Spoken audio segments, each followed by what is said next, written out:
안녕하세요. 김성길 목사와 함께하는 예수님 이야기 제4단원 이 시간 21회가 되겠습니다. 이 시간에는 같은 본문을 가지고 광야로 가신 예수 그리스도에 대해서 말씀을 나누려고 합니다.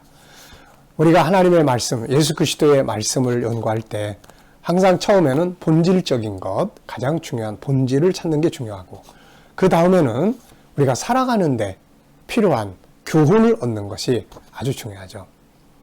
본질은 성경에서 찾고, 살아가는 삶의 교훈은 세상의 영웅들이나 세상적인 사람들에게 찾고, 이건 안 맞는 거죠. 예수님은 두 가지를 다 가지신 분이기 때문에 우리가 본질을 찾고, 그리고 세상을 살아가는데 행복과 성공의 비결도 예수님에게서 배우고 듣고 보면 되는 것입니다. 자, 이 시간에는 광야로 가신 예수 그리스도. 예수님 왜 광야로 가셨을까요? 그 의미는 무엇일까요? 한번 보겠습니다. 자, 먼저 우리 본문 말씀을 한 번 더 읽어보겠습니다. 마태복음 4장 1절로 11절입니다. 그때 예수께서 성령에 이끌려 마귀에게 시험을 받으러 광야로 가사 40일을 밤낮으로 금식하신 후에 줄이신지라. 시험하는 자가 예수께 나와서 이르되 네가 만일 하나님의 아들이거든 명하여 이 돌들로 떡덩이가 되게 하라. 예수께서 대답하여 이르시되 기록되었으되 사람이 떡으로만 살 것이 아니요 하나님의 입으로부터 나오는 모든 말씀으로 살 것이라 하였느니라 하시니, 이에 마귀가 예수를 거룩한 성으로 데려다가 성전 꼭대기에 세우고 이르되 네가 만일 하나님의 아들이거든 뛰어내리라. 기록되었으되 그가 너를 위하여 그의 사자들을 명하시리니 그들이 손으로 너를 받들어 발이 돌에 부딪히지 않게 하리로다 하였느니라. 예수께서 이르시되 또 기록되었으되 주 너희 하나님을 시험하지 말라 하였느니라 하시니, 마귀가 또 그를 데리고 지극히 높은 산으로 가서 천하만국과 그 영광을 보여 이르되 만일 내게 엎드려 경배하면 이 모든 것을 내게 주리라. 이에 예수께서 말씀하시되 사탄아 물러가라. 기록되었으되 주 너희 하나님께 경배하고 다만 그를 섬기라 하였느니라. 이에 마귀는 예수를 떠나고 천사들이 나와서 수종드니라. 아멘. 광야로 가신 예수 그리스도. 자, 예수님은 광야로 왜 가셨을까요? 본문 말씀대로 시험을 받으러 가신 것이죠. 자기를 단련시키시고 연단시키러 가신 것입니다. 우리가 3장 마지막 부분하고 4장 이 부분은 묘한 대조를 이룹니다. 3장 마지막 부분은 어떤 내용인가요? 내용을 한번 읽어보면, 예수께서 세례를 받으시고 곧 물에서 올라오실새 하늘이 열리고 하나님의 성령이 비둘기같이 내려 자기 위에 임하심을 보시더니 하늘로부터 소리가 있어 말씀하시되 이는 내 사랑하는 아들이요 내 기뻐하는 자라 하시니라. 아멘. 하나님께서 하늘 문을 열어주시고 성령이 그에게 임재하시고, 그리고 하나님이 인정하시는 소리가 들려왔습니다. 영광의 현장이죠. 그런데 곧바로 4장 1절로 이어집니다. 그래서 그때에, 그래서 이 그때라는 것은 바로 그런 성령의 역사가 임하시고 난 다음에 이야기를 하고 있습니다. 그러니까 바로 이어지는 것이죠. 참 이 부분은 우리에게 참 소중한 교훈을 줍니다. 세상 성공하고 싶으신 분들은 이 절차를 꼭 배우셔야 돼요. 자, 4장 1절 2절은 예수께서 성령에 이끌리어 마귀에게 시험을 받으러 광야로 가사 40일을 밤낮으로 금식하신 후에 줄이신지라 이렇게 말씀하고 있습니다. 무엇을 느끼시게 되나요? 영광의 장면. 그런데 그 다음에 삭막한 광야로 가서 시험을 받으시는 그런 장면. 네. 환호와 영광, 그리고 다음에 오는 광야의 시험. 뭔가 의미를 가지고 있지 않습니까? 진정한 성공자가 되기 위해서는 이것을 꼭 기억하고 이것을 배워야 합니다. 우리도 때때로 광야로 가야 할 때가 있죠. 주님은 자기에게 주어진 영광에 도취되어 있지 않았습니다. 그 장면, 하나님이 그를 인정하시고 성령이 비둘기같이 마시고 사람들이 그 장면을 보고 있었단 말이에요. 거기서 예수님은 계속해서 영광을 누리고 계시는 것이 아니라 그 자리를 떠나서 이제 시험을 받으러, 연단을 받으러 가신 것이죠. 주님은 영광스러운 현장을 떠나서 광야로 갔습니다. 수많은 성공 뒤에 실패로 가는 사람들이 얼마나 많은가요? 그 이유는 이걸 못해서 그런 거예요. 영광에 도취되어 있다가 망하는 것이죠. 성공에 깊이 도취되어 있다가 연단의 시간을 갖지 않아요. 처음에 사람이 혼자 외롭게 살아가고 뭔가 힘들 때는 광야로 갑니다. 연단의 장소로, 기도의 장소로, 눈물의 장소로 가는 거죠. 그런데 뭐가 잘 되면 바빠서 이제 못 가요. 광야를 놓쳐버리는 거예요. 그러면 실패로 가는 코스예요. 실패의 어려움도 위험한 것이지만 승리의 영광은 사실 알고 보면 더 위험한 거예요.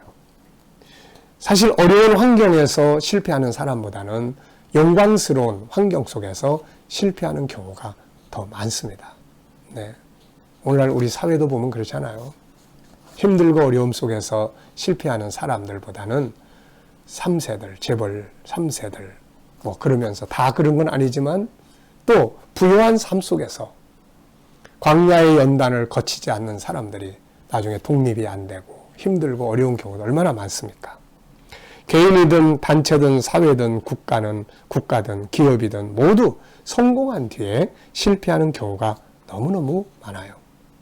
성공했다고 생각을 하면서 그 속에 도취돼 가지고 연단받고 단련하고 겸손하고 내면의 깊은 세계로 들어가지 않는 이런 것 때문에 결국은 다 실패하게 되는 거예요.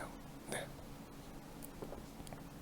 자, 여러분, 지금 여러분들의 삶은 어떻습니까? 실패하고 있으면 실패한 대로 광야가 필요해요. 성공의 발판을 만들기 위해서. 성공했다면 실패로 가지 않기 위해서 광야로 가는 시간이 필요합니다. 네. 광야는 열기를 식히기도 하고 많은 생각을 통해서 올바른 가치를 정리하기도 하고, 그래서 빌 게이츠 같은 사람들은 think week라는 말을 하죠. 한 주간 내내 생각을 하는 거예요. 그걸 위해서 깊은 산속으로 갑니다. 그 통막집에서 그렇게 생각하는 시간을 가져요. 나름대로 세상을 성공적으로 사는 사람들에게는 항상 그런 시간이 있는 것을 볼 수가 있습니다. 그래서 광야는 때로는 세상을 벗어버리는 현장이요, 자신을 단련시키기 위한 장소요, 깊은 생각들을 하게 하는 그런 장소죠. 마태복음 14장을 보면 역시 감동적 장면이 나옵니다. 오병이어의 기적을 일으킨 후에 사람들은 막 환호했습니다. 요한복음 6장을 보면 거기서는 예수님을 왕으로 막 추대하려고 했죠. 그런데 마태복음 14장을 보면 예수님은 그 자리에 머물러 있지 않았어요. 먼저 제자들을 빨리 보냅니다. 여기에 너희들 도취하고 있으면 안 돼. 빨리 떠나. 그리고 예수님 자신도 한적한 곳으로, 산으로 기도하러 가세요. 이게 바로 광야로 가는 거죠. 영광 다음에 광야로. 영광 속에만 머물러 있으면 거기에 도취되면 교만해지게 되고 엉뚱한 일들을 하게 되고 그렇게 되는 거죠. 그래서 빨리 광야로 갑니다. 이것이 성공자들의 모습이에요.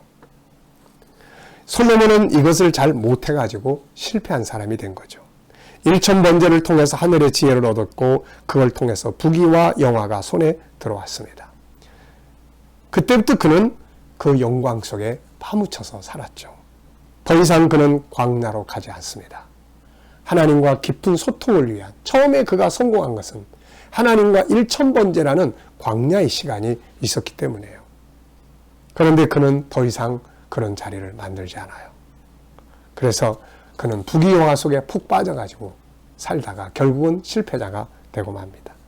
광야는 사람을 만날 수 없는 곳이고 부귀영화 화려함도 없습니다. 그러나 광야는 홀로 자기를 돌아보고 유혹들을 벗겨내고 묵은 때를 벗겨내고 깊은 영혼 속에서 하나님을 만날 수 있는 곳이죠. 솔로몬은 영광에 파묻혀서 광야를 잃어버렸고 그래서 결국 실패하고 만 것입니다. 지금 무엇인가가 잘 되고 성공하고 그래서 막 환희에 차 있습니까? 사람들로부터 성공했다는 말을 듣고 칭송을 듣고 있나요? 광야로 갈 시간이 됐습니다. 실패와 좌절 속에서 힘들고 어렵고 고통스럽고 있나요? 그것이 광야라는 것을 기억하시기 바랍니다. 갈멜산에서 불을 끌어내던 엘리야가 위기가 왔습니다. 모든 것을 포기하고 다 죽고 싶었어요. 그래서 하나님께 데려가 달라고 기도했어요. 그런데 하나님은 그를 그대로 끝나지 않게 하시고 호렙산으로, 광야로 데리고 가셨어요. 거기서 그는 다시금 하나님을 경험하고 자기가 왜 여기 와 있는 것인지 분석하고 가야 될 방향에 대한 목표를 하나님께로부터 듣고 그리고 다시 돌아가 승리자가 돼서 불말 타고 하늘로 올라갔지 않습니까? 요셉은 아버지 집에서 정말 귀하고 호강하면서 컸습니다. 그런데 어느 날 자신의 의도와 상관없이 인생의 광야에 던져지고 말았죠. 애굽의 노예로 팔려간 겁니다. 울고불고 몸부림쳤지만 누구도 그를 보호해주고 위로해주고 영광스럽게 해줄 사람은 아무도 없었어요. 광야는 때로는 몸부림을 치는 곳이기도 합니다. 그런데 요셉은 그곳에서 눈물로 광야의 연단을 받죠. 그 속에서 그가 만난 분은 아버지의 하나님이 자기 하나님이 된 일이고 이 광야의 연단을 통해서 그는 정말로 멋진 사람으로 단련되게 됐던 것이죠. 예수님은 광야에서 마귀의 시험을 맞부딪혀서 싸워 이기심으로 승리자로서의 사역을 수행하실 수 있는 준비를 하시게 된 거죠. 야곱은 광야에서 하늘이 열리고 하나님을 만났고 모세는 광야 40년의 세월 동안 단련과 훈련을 통해서 진정한 리더자로 거듭나게 되었습니다. 엘리야는 광야에서 하나님을 만나 세움을 얻고 승리자가 되었고 바울 사도는 아라비아 광야에서 사명을 준비하고 자신을 준비합니다. 요셉은 인생의 광야에서 자기를 단련시키고 성공자가 됐던 것이죠. 광야는 자신의 영을 맑게 하는 곳입니다. 내면의 세계 속에서 단련을 받고 몸부림을 치는 곳이기도 합니다. 때로는 하늘이 열리고 주님을 만나는 곳이기도 하죠. 광야가 없는 성공은 성공이 아닙니다. 광야가 없는 실패는 위험합니다. 광야가 없는 인생은 모래성과 같고 광야가 없는 인생은 도태되고 마는 것이죠. 그래서 세상의 기업들도 보면 뭔가 잘 나갈 때 조심해야 된다. 그때 더 긴장해야 된다. 그때 새로운 투쟁, 새로운 경쟁을 출발해야 된다. 이게 다 광야의 싸움이죠. 하늘의 영광을 힘입고 난 뒤에 주님은 광야로 가셨습니다. 이것이 성공의 모델이에요. 지금 성공하고 있다고 생각하시나요? 바쁘신가요? 광야로 가야 될 시간입니다.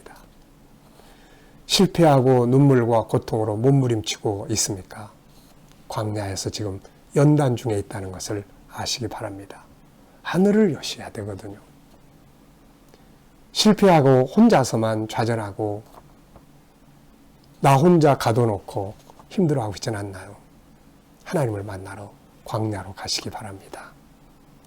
때를 놓쳐버리면 안 돼요. 지금 광야로 갈 시간은 아닌지 한번 돌아다 볼 수 있었으면 좋겠습니다. 이 시간 말씀은 여기서 마치겠습니다. 감사합니다.